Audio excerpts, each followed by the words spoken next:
Executive produced and written by Manuel Ruiz Barrera. Bistec is a riveting story of a longtime Cuban revolutionary and what happens when one of the nation's prominent dissidents moves into his neighborhood, exposing secrets, upending lives, and testing loyalties. This historical fiction drama reveals a modern world of Cuba's mysterious vigilance and snitches system against the backdrop of a powerful, emotional story that is packed with surprises.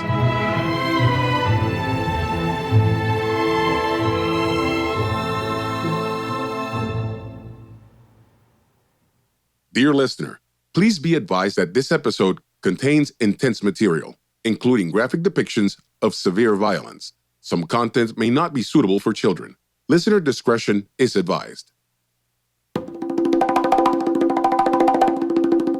Episode 1, The Real Beginning.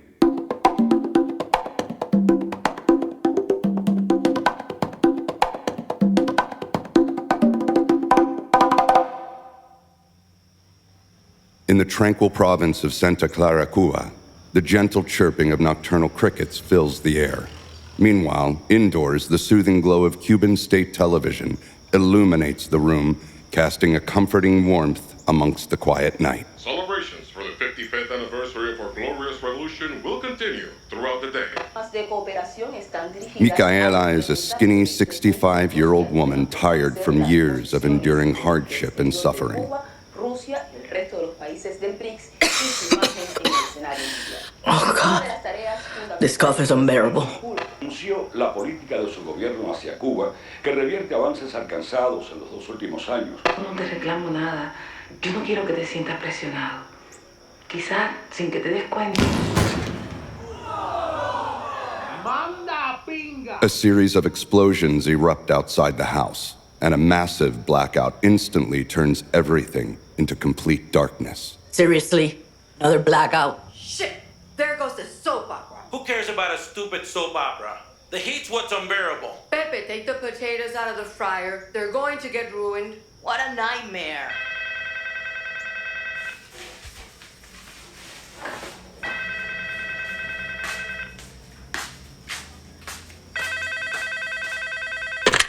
Hello.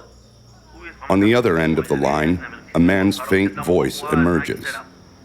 Yes, I'm Micaela Martinez. And of course I know him. What happened to him? I guess he had heart issues and just died suddenly. There was no reviving him. Micaela, did you hear me? Yes, I did. It's so sad that he had to die behind prison bars alone. Why'd you call me? Because among his belongings, there was a sealed envelope and it had your name on it. On the outside it says Bistec in big letters. What did it say? Bistec, as in beefsteak. You mean like beef steak? But anyway, as I was saying, at the bottom of the letter says that in case of emergency, please deliver it to you, Micaela Martinez. And it has your phone number. So, what's next? Well, his body's been transferred and will be cremated per standard procedure. Tomorrow afternoon, we'll deliver to you his death certificate and the letter he wanted you to have. All right. Thank you for the awful news, officer. I'll be here waiting for you. Good day, Micaela. Goodbye, officer. Imagine that. I'm here dying. With a few days to live, perhaps. And you beat me to it. Okay, my brother. I may be in terrible health, but I'm not going to let our story go to our grave. If it's the last thing I do, I'm going to tell the world what happened here in this small neighborhood of ours full of snitches and state vigilance.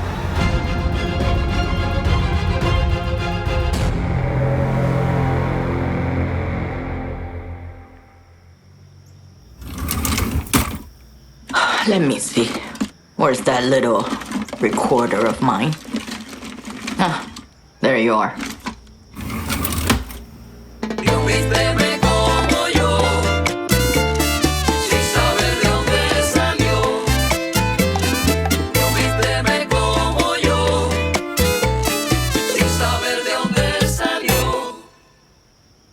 From outside Micaela's house, we hear Aunt Mayin. Alfredo, turn on the battery radio. Let's see if we can at least entertain ourselves with something.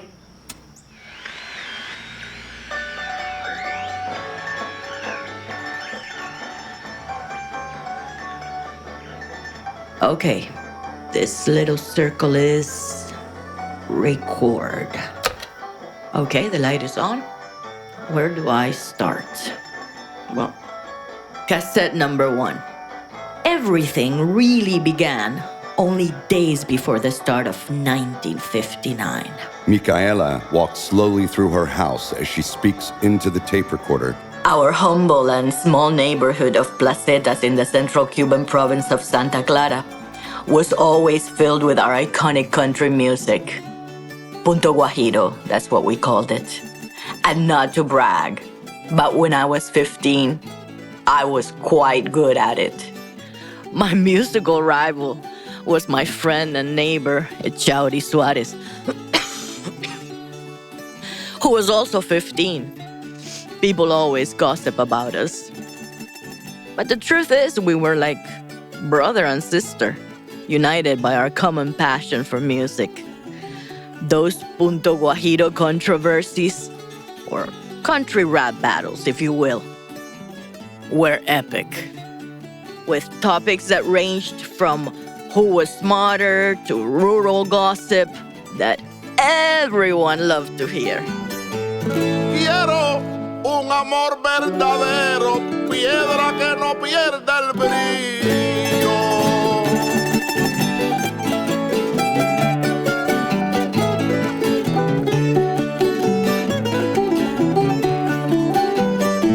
Quiero un amor verdadero, piedra que no pierda el brillo, que valga más que un anillo el 14 de febrero.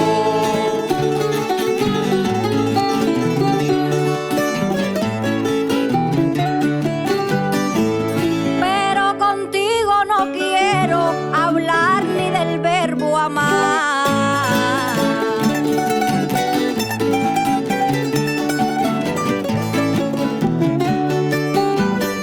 Pues lo tuyo es coquetear sin la promesa de nada, y yo no quiero mi almohada de sueños falsos llenar.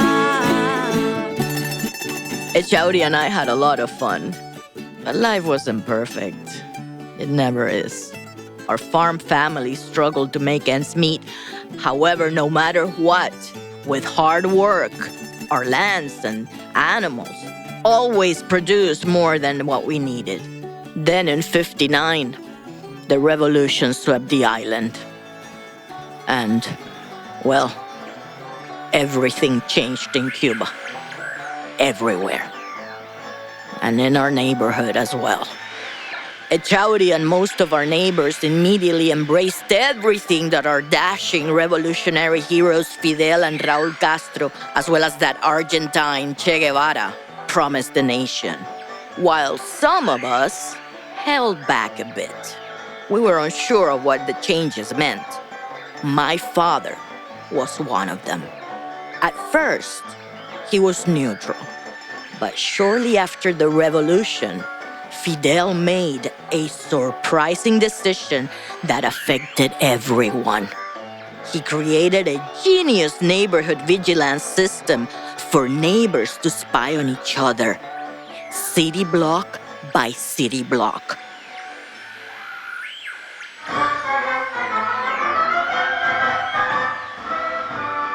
We are going to establish a system of revolutionary collective surveillance so that everyone knows who lives on the block and what does the person living on the block do, and what relationship does he have with the tyranny. So basically, Fidel sold the nation that in order to protect the revolution from future imperialist Yankees, the United States, he needed everyone to embrace the creation of revolutionary defense committees, or as we lovingly called them, the CDRs. Unbelievable, right? But true.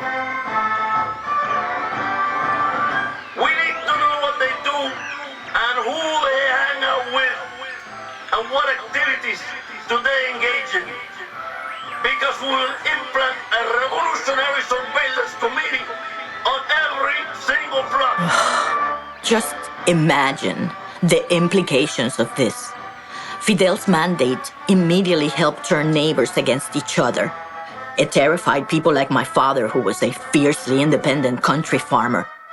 Papi was an avid chess player, so when he heard this mandate, he said that this was a brilliant political chess move to take full control of a country and put it in the hands of one man. When Echauri and the whole Suarez family joined Fidel, the music stopped in our neighborhood. Our families were among the many divided by those for and against the revolution. My friendship with Echauri ended as well. In the 60s and 70s, each of us got married and started our own families, while Cuba became one of the world's leading exporters of sugar, doctors, and soldiers. This was part of a deal Fidel made with the Soviet Union, and Cuba went all in. The struggle for peace, as I have heard the Comrade Khrushchev say repeatedly, demands a great sacrifice from our people, who are forced to keep their armed forces equipped with the most modern weapons and at a maximum combat capability. Echauri enlisted in the army and in the late 70s fought in the Cuban War of Africa in Angola. My brave neighbor returned home a few months later with all sorts of medals, including 2 aluminum ones inside his legs, which he lost to grenades in battle, but always proudly displayed. Echauri's wounds allowed him to retire young, and as he devoted himself even more to the Communist Party, he practiced his fanaticism in our neighborhood, where he always served as president of neighborhood surveillance and as a representative at the provincial level of the CDRs. Then, one day, in 1995, an unimaginable tragedy struck Echauri's life.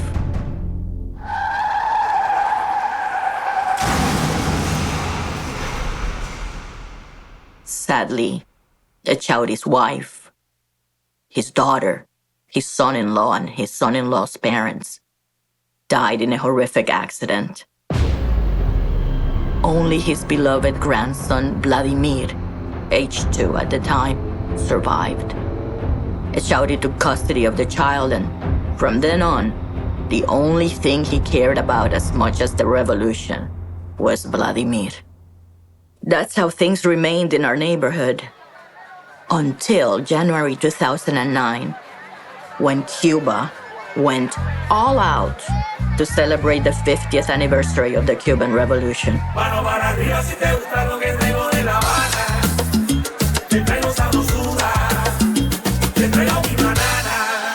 In the midst of those patriotic celebrations of 2009, no one could imagine that the mysterious death of some cows was going to transform our neighborhood, and everything was going to change for Echauri and me. Tengo una finca sembrada y abonada por mis manos.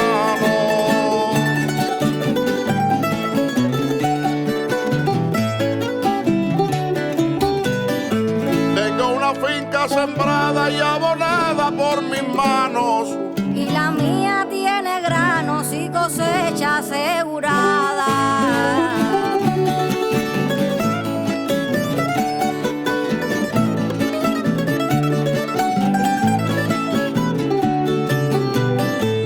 La mía sin temporada huele a cáscara madura.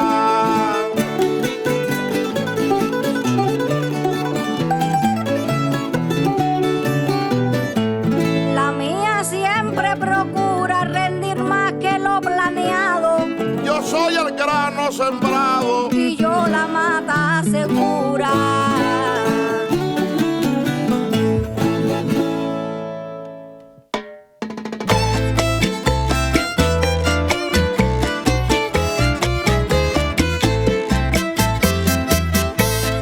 Bistec is a production of Nuestro Studios. The series was executive produced by Manuel Ruiz Barrera, who directed and wrote the story. Sound design, mixing, mastering, and editing by Jaime Almiral Jr. Associate producer and production editor, Efraín González. Associate producer, Félix Montelara. Assistant director, script supervisor, and story consultant, Ernesto Fundora. Additional script supervisors and story consultants, Amaury Pacheco del Monte and Iris Hernandez. Alberto Badey composed our score. Marketing design, Iram Enriquez. Partial casting by Ana Braga Morfi. Media and distribution through Nuestro Stories and Audio Dice Network. Our incredible cast includes Roberto Escobar as Echauri Suárez, René Granado as Orlando Contreras, Maite Vilán as Micaela Martinez, René Laván as Coronel Ramiro Roca, Laura Termini as Hortensia, Robert Ramos as Vizcaíno El Visco, Andy Barbosa as Vladimir Suárez, Michael Ferreiro as Orlandito Contreras, Vivian Ruiz as Tía Millín, Maggie Zafra as Cecilia, Melissa Ann Ubicek as Marlene Presley. Additional cast includes Manuel Ruiz Barrera, Naomi Ruiz, Briani Ruiz, Alex Hernández, Efraín González, Ramé Ali Echeverry, Rick Nájera, Julián Nájera, Teresa Rodríguez, Jeffrey Batista, Tania Cecilia Díaz, Juan Camilo Jurado, Greg Yu. Narration by Greg Wiener. Musical performances and songs by John Darko, Leandro Tresero y Luthier, Elimir Coyoca, Federico Coyoca, Humberto Casanova, Juan A. Díaz, Lianet Uyola, Pavel de la Noval, Bernardo Izaguirre, Alfredo Chacón, Odali Salina, Lázaro Fundora. Additional executive producers include Armando Azarloza, Santiago El Hayek III, Lourdes Castillo, Ángela Sustaita Ruiz. Special thanks to the inspiration for the story, the one and only Micaela Ruiz. Additional thanks to the University of Miami School of Music, 80 Studio, Ramé Ali Echeverry, Celines Toribio, Rick Nájera, Robert Armband, and Catherine Costa.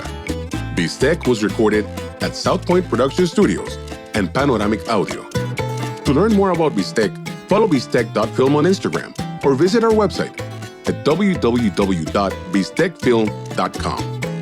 If you enjoyed the podcast, help us getting the word out by leaving a review on iTunes or wherever you listen to podcasts. It really helps. Thanks.